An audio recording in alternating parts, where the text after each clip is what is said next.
Oh, hi. I'm Dr. Baxter Bell for 101 Years. You caught me texting, and that's a perfect way for me to introduce our topic today, which is text neck. Did you know that when you're actually in that text neck position, rounded in the back and head forward like this, that you're putting about 60 pounds of pressure on your neck muscles? When you're standing up tall in a good yoga posture, there's only about 10 or 12 pounds of pressure felt by the muscles of the neck. But for every 10 degrees or so that you tip forward, exponentially the head feels like it's getting heavier and heavier. Local practitioners in the area where I live, chiropractors and orthopedic doctors, are seeing really an epidemic of young adults coming in with unexplained neck pain until, of course, they look at them in the lobby texting as they're waiting for their appointment. And they really have started to feel like our devices, our smartphones and our tablets in which we're in this slump position are really the contributors to why our neck is bothering us. So the good news is that a regular yoga practice can be very therapeutic in acting as an antidote for the text neck appearance. And what I found myself doing as I became more aware of this is I realized that I could be like this, but I could also bring the phone up to here and then my neck was neutral. So I'm going to highly recommend you start playing around with that a little bit as you're trying to communicate with the cyber world. So I'm going to set my phone down for a moment, and then I'm going to take you through a couple of exercises that I think are very helpful for bringing the body back into a better balance when we're concerned about text neck. And the first one is going to involve interlacing the fingers and pulling the hands away from one another, and then inhaling the arms up and overhead. As we do that, as the arms go up and overhead, the spine naturally goes into a little bit of a back bend. So the upper back is lifting, the head comes to neutral, and you could even gently lift your chin up to look at your fingers or the palms of your hands. And you might create a bigger lift from the sides of your waist up into the hands, maybe holding this for just a couple breaths. And then as you exhale, bring the head down to neutral first, and then bring the arms down and shake the arms out a little bit. You can even roll the shoulders back, which is the opposite direction they usually go when you have text neck. So we want to take them back and down whenever we think of it. So that little hand overhead chin lifting exercise can be a really nice one. In yoga we call this arms overhead or Urdhva Hastasana. This can be a nice little action to do to counteract the tendency to collapse the chest forward and down when we're on our devices. So from there, we're going to step our feet about 3 feet apart. We're going to do a little dynamic sequence that again encourages a little bit of that back bending action that we started with our first exercise. So we're going to take the left foot and turn it out 90 degrees. We're going to pivot the back heel back about 4 or 5 inches, and you're going to allow the hips and chest to turn towards your front leg. You're going to then inhale the arms forward and up, exhale, bend the front knee forward, inhale, straighten the front leg, and exhale the arms down to your sides. Inhaling, the arms go up alongside the ears. Exhale, bend the front knee straight forward. Inhale, straighten the front leg. Exhale the arms down. Let's do that 4 more times. Inhaling up. Exhale, bend the front knee. Inhale, straighten the front leg. Exhale the arms to your sides. Now that you know the pattern, I'm going to continue moving.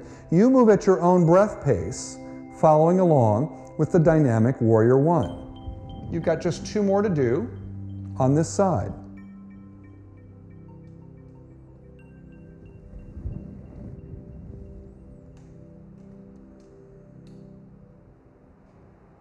Now when you're done with the last one, turn your feet even. Check with your eyes, actually use your eyes, look and make sure your feet are even before you go to the second side. Now we're going to turn the other foot out 90 degrees, kick the back heel back about 4 inches, let your hips and chest turn, and then prepare for dynamic Warrior One on the second side. Inhaling, the arms go forward and up. Exhale, the front knee bends straight forward. Inhale, straighten the front leg. Exhale, the arms down to your side. You'll notice I'm looking straight ahead. Inhale, the arms go up. Exhale, bend the front knee straight forward. Inhale, re-straightening. Exhale, the arms down. So again, about 4 more of those. Start to move at your own breath pace. You might find that you like to move a little faster or a little slower than the rhythm I'm setting, and that's really important to start to discover so that you really start to make this your own, and then you're really going to enjoy it much more. So 2 more times.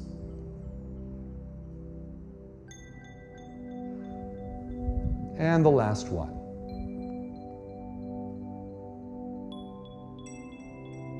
Beautiful. And then finally, turn the feet even and step your feet together. So we're going to transition down onto the floor for a moment to do another nice opener for the chest and the back, okay? So you might want to have a couple blocks and maybe a blanket handy, and I'll show you how to set that up next. Okay, so you're going to take your blanket, and I usually open it up to about this big of a width, and then roll the blanket tightly and make a little blanket roll out of it. So it's not super thick, but it's a nice little lift, and then put that across your sticky mat. And you're going to try to lie down with the lower tip of your shoulder blades on that little strip right there. And then depending on the health of your neck, and if you've been texting a lot lately and the neck is really stiff and tight and tends to be forward anyway, you're definitely going to want to have a block for your head. Okay? So you're going to set that back behind your blanket. You can move your chair a little bit out of the way of your arms. And then when you come down, you try to line the blanket up with the lower tip of your shoulder blades so your shoulders hang over the top edge but they don't come to the floor, and then your head comes back to the block. So your arms are directly to the sides.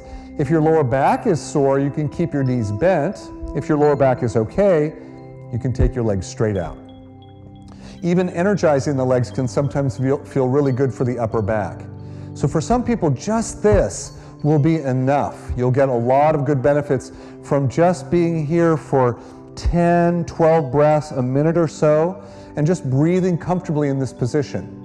If you feel like you're getting a little stretch but you would enjoy more, you can take your arms straight up towards the ceiling and reach up like you have a little box between your hands and lift it up towards the sky.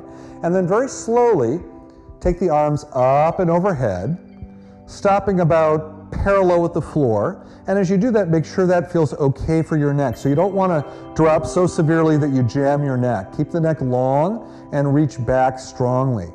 Once you've got your arms back there, 6 breaths, 8 breaths is plenty of time to get some really nice opening in the upper back and getting the head to settle back into its more natural position. And then after you've been out there for several breaths, you can exhale the arms back to the sky, inhale them out to your sides, and then maybe let your legs relax for a moment, let your arms relax for a moment, and just kind of notice how things feel as you let go of effort. Taking 1 or 2 breaths. And then to come out, you'll bend your knees, you'll roll to one side, bring your hand to the floor, and come up to sitting. Now, if you do have that text neck going on, you're probably going to need to sit up a little bit higher because it's going to be challenging for you to sit in a lower position. So I want you to grab your smartphone or your tablet. I want you to turn it on for a second and set it to airplane mode or turn it off.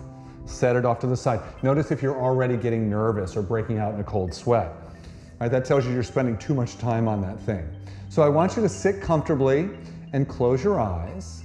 And just for the moment, be okay with the phone being off. And then bring your attention to the sensations inside the body. In particular, notice the sensations in your hands. Notice sensations in your thumbs or any of the fingers you use on your keyboard when you're using your devices. And then slide your awareness up to the shoulders and upper back. And notice sensation in the upper back, the shoulders, the neck. And then notice sensations in the area of the head, of the skull. As you're noticing all these different areas, try to permit the breath to flow smoothly and evenly in and out of your body. If you notice that you're starting to slouch a little bit, without getting too excited, just say, oh, I need to correct my posture, and then create that inner lift from the sitting bones to the crown of the head once again. And take one more moment just to feel the breath smoothly moving in and out of your body, aware of the inner sensations of your body, really allowing the body to get a brief, short digital detox. And then in the next moment or so, very gently allow the eyes to open and bring your awareness back into your practice space. So I would highly encourage you to be mindful of your own posture when you're using your devices. You might look around and notice if friends or family are falling prey to this kind of unconscious habit. And the good news is you can change your habit by practicing regularly. And before too long, you'll be the trendsetter and all your friends will have their device up in front of their eyes instead of their head down by their feet. Thank you for joining me today. Don't forget to finish off your practice by clicking on the relaxing breath option on your app. Until the next time,